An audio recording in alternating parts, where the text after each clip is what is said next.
मैंने हाल ही में कुछ फैमिली बिजनेस को स्टडी किया और मैंने एक बहुत ही गजब चीज नोटिस की। पिता ने 30 साल तक एक बिजनेस को बनाया और बेटे ने जैसे ही बिजनेस की हाल पकड़ी 3 ही साल में पूरी बिजनेस की धज्जियां उड़ा दी। पूरी की पूरी बिजनेस पे रातों रात लाल बत्ती जल गई। मुझे अजीब लगा, ऐसा हुआ क्यों? ऐसा तो नहीं होना चाहिए था, क्योंकि पिता से जब बेटे के पास बिजनेस जाएगी तो जाहिर सी बात है बिजनेस और भी ज्यादा बूम होना चाहिए। फिर ऐसा क्या होता है कि पूरी मार्केट का किंग बन जाने वाला एक बिजनेस, पूरी तरह से मार्केट को अपनी गिरफ्त में रखने वाला एक बिजनेस रातों रात डूब जाता है। उसमें क्लाइंट्स का आना बंद हो जाना। तुम देखोगे जो शॉप्स होते हैं ना, जो पिता के जमाने में पूरा भरा पड़ा रहता था, बेटे के जमाने आते आते उसमें 4 ही 5 कस्टमर्स आते हैं। और जब तुम सोचोगे कि ऐसा क्यों होता है, तुम आमतौर पर ब्लेम किसे दोगे? बेटे को दोगे। पर मैं कहूंगा कि इसके लिए जिम्मेदार अगर कोई है तो वो पिता है। पिता ने ही इस बात का सबसे बड़ा जिम्मेदार है कि बिजनेस पे डाउनफॉल आया। चलो मैं बताता हूं क्यों। ये मेरी बिजनेस एनालिस्ट के तहत, मेरा जो अभी तक का ज्ञान है उसके तहत मैं तुम्हें बता रहा हूं। और मुझे पूरा यकीन है कि जब तक मैं अपना बयां खत्म करूंगा तुम भी इस मुद्दे पर सहमत हो जाओगे कि मैंने जो कहा वो 100% सही है। देखो, जब आज की तारीख में मैं अपना बिजनेस बना रहा हूं तो मैं स्क्रैच से अपना बिजनेस बना रहा हूं, बिल्कुल जीरो से। मुझे कोई तजुर्बा नहीं है, कुछ नहीं है। मैंने बिल्कुल शून्य से अपना काम शुरू किया है, फिर मैं उसे धीरे धीरे बढ़ा रहा हूं। तो तजुर्बे के साथ मैं सीख रहा हूं चीजों को। मैं रातों रात शाहजहां नहीं बना सम्राट, पर मेरा जो बेटा है मैं उसे वो तमाम चीजें दे रहा हूं जो मुझे नहीं मिला। मैं मुझे बिजनेस के बारे में कुछ नहीं पता, तो मैं अपने बेटे को एमबीए करवा रहा हूं कि तुम बिजनेस के बारे में पता चलो, तुम कॉमर्स लेकर पढ़ो, तुम्हें ट्रेडिंग के बारे में जानना चाहिए। क्योंकि वो तमाम चीजों के बारे में मुझे नहीं पता था। तो मुझे लग रहा था कि अगला जो पीढ़ी होगा, अगर उन्हें पता होगा तो चीजें उनके लिए आसान होगी। पर ये जो चीज है, इस बीच मैंने उसे एक ऐसी लाइफस्टाइल दिया जो मुझे नहीं मिली थी। तो जब मैं अपना बिजनेस का भार उसके कंधों पे रखा तो गजब चीज ये हुआ कि उसे जीरो से कुछ नहीं मिला। कोई स्क्रैच में से कुछ भी नहीं बनाने के लिए नहीं मिला। उसे मिला एक बना बनाया हुआ ताजमहल। और जो चीज तुमने खुद ना बनाया हो, जो चीज बनाने के पीछे लगी हुई मेहनत के बारे में तुम्हें ना पता हो, तुम्हें उस चीज की कोई कदर नहीं होगी।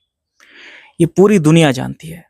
ऐसा नहीं है कि ये हमेशा से, मतलब ऐसा नहीं है कि तुम्हारा बेटा गुनहगार है, बस तुम उसे ढंग से बता नहीं पाए, जता नहीं पाए, सिखा नहीं पाए। तो क्या करना चाहिए था? कल को मेरी भी बिजनेस बड़ी होगी, मेरी भी अगला पीढ़ी आएगा, मैं भी अपने बेटे को अपना बिजनेस सौंपूंगा। मैं किस तरह से सौंपना पसंद करूंगा? देखो, मुझे पता है कि मैंने स्क्रैच से स्टार्ट किया था। मुझे पता है मेरा जो छोटा सा स्टार्टअप है, मैंने उसे एंटरप्राइजेस में जब बदला तो मुझे किन किन चीज़ों से गुजरना पड़ा, वो कौन कौन सी चीज़ें हैं जो मुझे सीखनी पड़ी। तो मेरे बेटे को भी सीखना पड़ेगा। अगर वो तभी उन चीज़ों की कदर कर पाएगा जब उसे पता होगा कि वो चीज़ बनाने में क्या मेहनत लगती है। तो तुम्हें लग रहा है कि तुम उसे 5 महीने तक अपने पास बिठा कर रखे या 1 साल बिठा कर रखे, वो उसने देख लिया तुम किस तरह से कस्टमर हैंडलिंग कर रहे हो, कैसे तुम क्लाइंट्स के साथ बातें कर रहे हो, कैसे तुम बिजनेस डील कर रहे हो। तुम सोच रहे हो कि तुम्हारे जो रिश्ते हैं वही रिश्ते तुम्हारे बेटे को भी मिलेंगे। पर सच्चाई ये है कि मेरे साथ तुम्हारी जो रिश्ता है वो मेरे साथ तुम्हारी ही है, और वो वक्त के साथ बड़ा है। तुम्हारे बेटे के साथ मेरा वो रिश्ता नहीं बनेगा। मेरी तुम्हारे बेटे के प्रति थोड़ा सा प्रीत रहेगा, क्योंकि वो तुम्हारा बेटा है। मैंने अब तक तुम्हें इतने सालों तक तुमसे बिजनेस किया है, तो मेरी तुम्हारी बेटे के प्रति थोड़ी बहुत हमदर्दी रहेगी। लेकिन वही तक।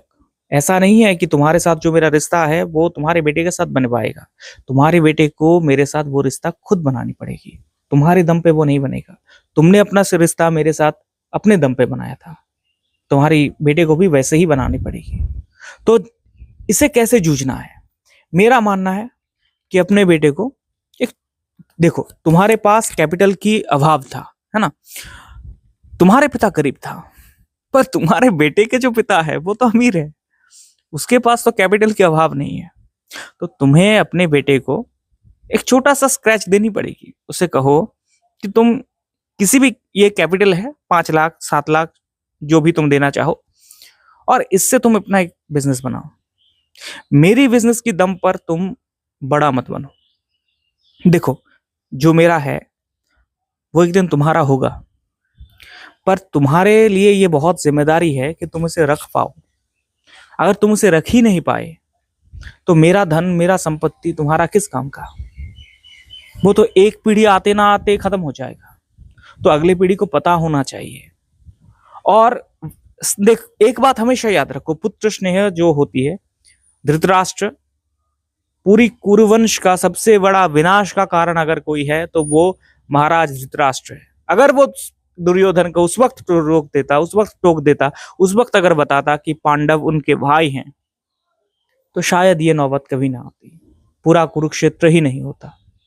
बिल्कुल वैसे ही अगर तुम अपने बेटे को ढंग से बता पाए कि बिजनेस कैसे करनी है।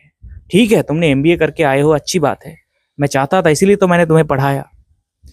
तुम एमकॉम करके आए हो, तुम बीकॉम करके आए हो, तुम ऑनर्स लेकर पढ़े हो इकोनॉमिक्स पर, हर एक चीज अच्छी बात है। मैंने ही पढ़ाया है, मैंने ही उसके सारे फीस दिए, तुम्हारे कॉलेज के फीस भरे, मैंने तुम्हारे यूनिवर्सिटीज के फीस भरे। अब तुम जब मेरे बिजनेस को संभाल रहे हो तो मैं चाहता हूं कि उससे पहले तुम खुद का एक बिजनेस बनाओ। तुम्हें पता होनी चाहिए कि बिजनेस कैसे करनी है। बनी बनाई बिजनेस पे तुम्हें आने की कोई जरूरत नहीं है। तो ऐसा नहीं होना चाहिए कि मैं अभी बीमार बन रहा हूं तो मैं सोच रहा हूं कि अब मैं अपने बेटे को अपना जिम्मेदारी सौंपूं। नहीं, मैं 5-7 साल पहले ही अपने बेटे को जिम्मेदारी दूंगा, पर मेरी दुकान की नहीं, मेरे बिजनेस की नहीं, मेरी धंधे की नहीं, मेरी स्टार्टअप की नहीं, या मेरी जो एंटरप्राइजेस है, तब तो स्टार्टअप नहीं रहेगा, अभी स्टार्टअप है। मैं उसका जिम्मेदारी तब नहीं दूंगा। मैं कब दूंगा? मैं उसे एक छोटा सा कैपिटल दूंगा और कहूंगा कि तुम अपना धंधा बनाओ। कोई बात नहीं, अगर लॉस हो गया कोई बात नहीं, मैं फिर से तुम्हें कैपिटल दूंगा, फिर से तुम बनाओ। पर तुम्हें बनानी पड़ेगी जीरो से ही। तुम्हें तिनके से ताजमहल ही बनाना पड़ेगा, तभी जाकर मैं तुम्हें अपना ताजमहल दूंगा। मुझे ये बात आनी चाहिए, समझ आनी चाहिए कि तुम्हें ताजमहल बनाना आता है। अगर तुम्हें ताजमहल बनाना आता है तो कल को अगर मेरी बिजनेस डूब गए तब भी तुम उस बिजनेस को दोबारा वापस बना पाओगे। अगर मैं तुम्हें बनी बनाई हुई ताजमहल दूंगा तो तुम उसे तबाह कर दोगे, बर्बाद कर दोगे। इसीलिए हमेशा हमेशा अगर तुम अपना फैमिली बिजनेस को ओन करते हो, उसे रिस्पेक्ट के साथ ओन करो। और अगर तुम अपने अगले पीढ़ी को अपनी बिजनेस देना चाहते हो तो उसे डायरेक्टली हैंड ओवर मत करो। उसे ये मत कहो कि कल से तू मेरे साथ दुकान पे बैठेगा, नहीं। उसे कहो ये पैसे ले, कल से तू मार्केट पे अपना दुकान खोलेगा,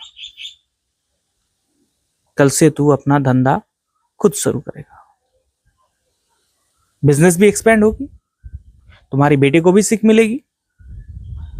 और सबसे बड़ी बात, जब तुम अपनी बिजनेस उसे हैंड ओवर करोगे तो तुम एक योग्य व्यक्ति को दोगे, एक अयोग्य व्यक्ति को नहीं दोगे। समझ आई? तो चीजें आसान हो गई ना। देखो, हमेशा याद रखो, लोहे को अगर गर्म करोगे तभी जाकर वो तलवार बनेगा। जिस खेत को कर्षण करने में तकलीफ होगी, दर्द होगी, वो कभी फसल उगा नहीं सकता। इसीलिए लोहे को तपाओ और उसे तलवार बनाओ।